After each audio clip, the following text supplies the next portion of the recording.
Welcome to the first time of me ever saying welcome back to another Zero Thought review. In this episode, we are going to be diving into the M3 equipped MacBook Pro 14-inch and pitting it against a workstation from 2012. If you enjoy your reviews with little to zero thought, hit that like button and subscribe below.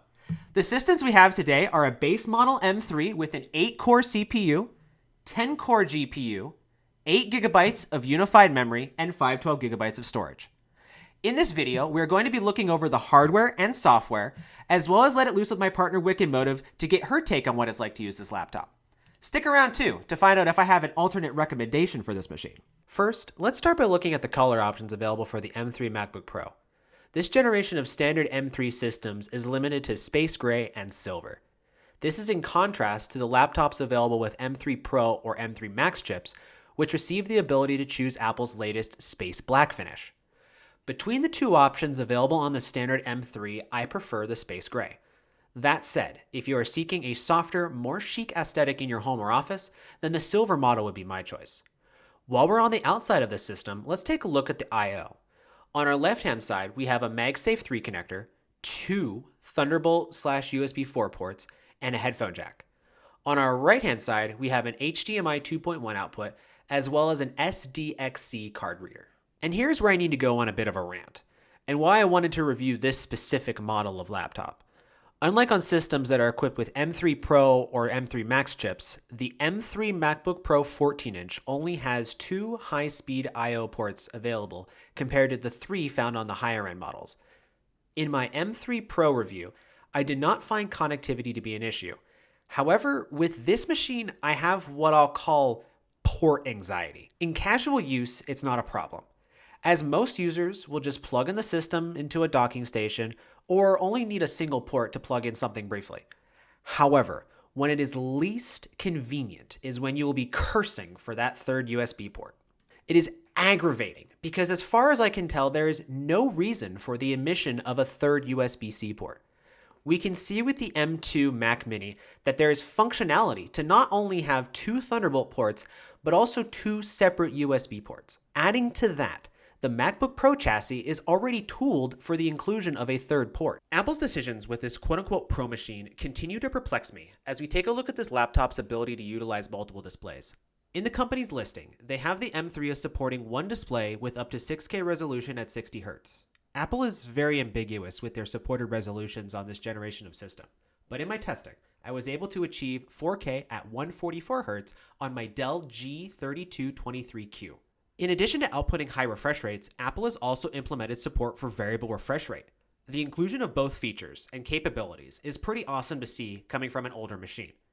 What is not awesome, however, is the support for only a single monitor. In many workstation setups, it is not uncommon to see 2 or more monitors.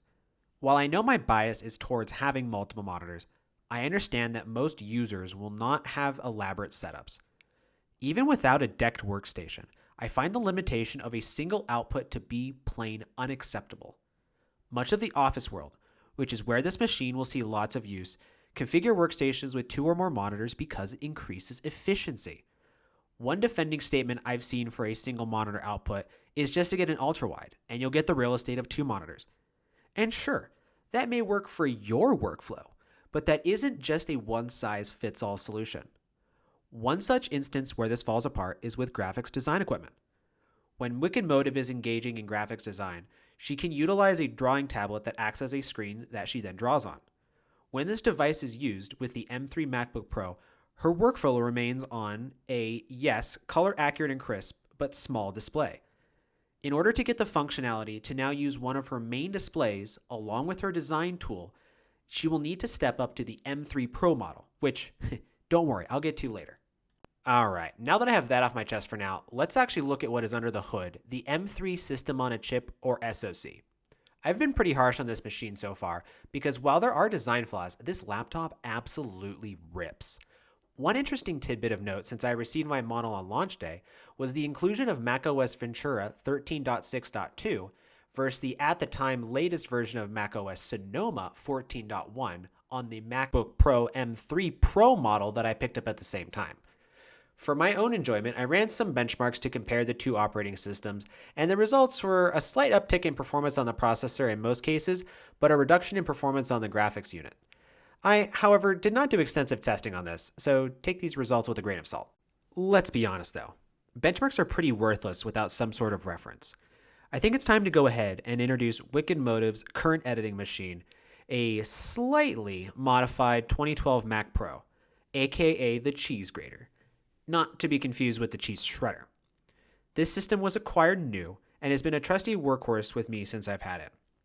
It's rocking 40 gigabytes of memory, upgraded dual 6-core processors, a Sapphire RX 580, and SSD storage on the SATA backplane in addition to an NVMe add-in card.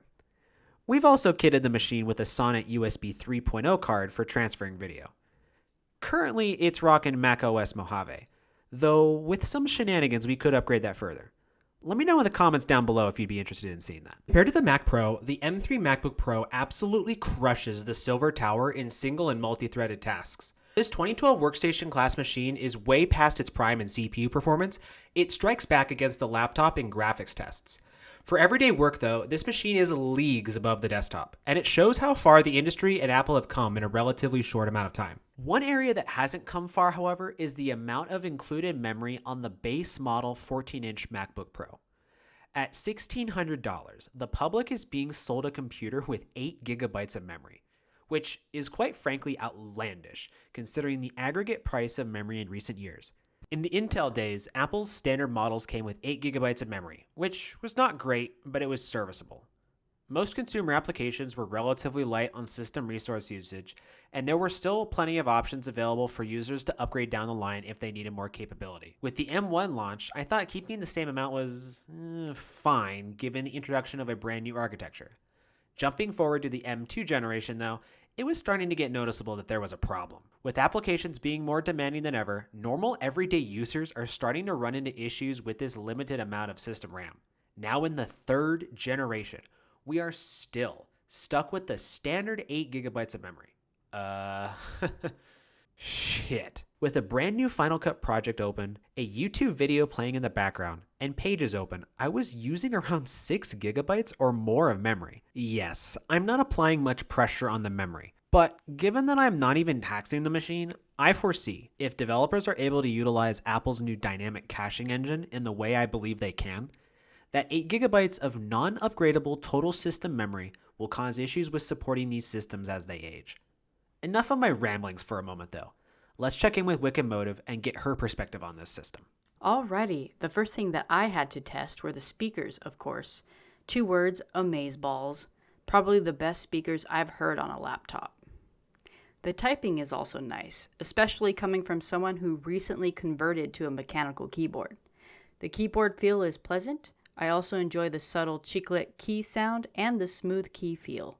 One aspect that is unfortunate is that while the keyboard feels nice, it gets quite dirty. Even with clean hands, your natural oils will come off on the keys and you may have issues down the line. I will also agree with Zero when he mentions the edge of the laptop. It is a bit sharp in the wrist rest area, but I feel as though a protective case would ease that problem. I would most likely buy a rubber one. I really do enjoy using the screen on this system. It is quite beautiful. It almost makes up for the fact that it's still not a touchscreen. Unlike my Dell Inspiron that I've had for 7 years. For the price of $1,600, I wonder why Apple hasn't applied a touchscreen to their laptops yet. The last area I want to mention is the battery life. With my workflow of video editing, photography manipulation, and heavy web browsing, I was able to routinely work for hours without needing a charger. All told, even with my grievances, giving a final opinion on the M3 MacBook Pro 14-inch is tough for me. On one hand, the hardware you interact with every day, the keyboard, trackpad, the display, they're all terrific pieces of engineering. The M3's performance puts this computer squarely at what I would consider a professional tier. But 8 gigabytes of memory, no matter how fast or well allocated it is, along with the single display support and only 2 high-speed I/O options, makes this machine an incredibly tough sell, especially when it starts at $1,600. I brought Wicked Motive into this review because I feel that she is a good representation of a lot of creative arts computer users. She has a multi-monitor workstation that she utilizes, has application demands that require flexibility in the devices she connects, and she has a desire for a fast, portable system. In all accounts, this MacBook Pro 14-inch should be the de facto purchase. But in order for her to have a machine that fits her needs, she must, at a minimum, upgrade to the most affordable pro-level Apple Silicon, which is currently an M3 Pro 14-inch MacBook Pro, which starts at $2,000. The alternative would be a Mac Mini M2 Pro, which as of currently has a $1,300 sticker price. Apple in the past has developed small pro-level machines without sacrificing features even on the base model, and they really should consider remedying these issues with the M4 launch. That is why I'm going to say that specifically for the M3 MacBook Pro, that you should give it a hard pass, and instead look into a previous generation M2 Pro MacBook Pro for roughly the same price. You are much better served by picking up an older generation of computer versus chasing the new shiny. This looks to be a nice spot to wrap up this Zero Thought review. If you enjoyed this video, go ahead and drop a like and subscribe below. What is your take on what I said? Am I out to lunch with my thinking on the system memory? Are you picking up one of these systems? I'd love to hear from you in the comments below.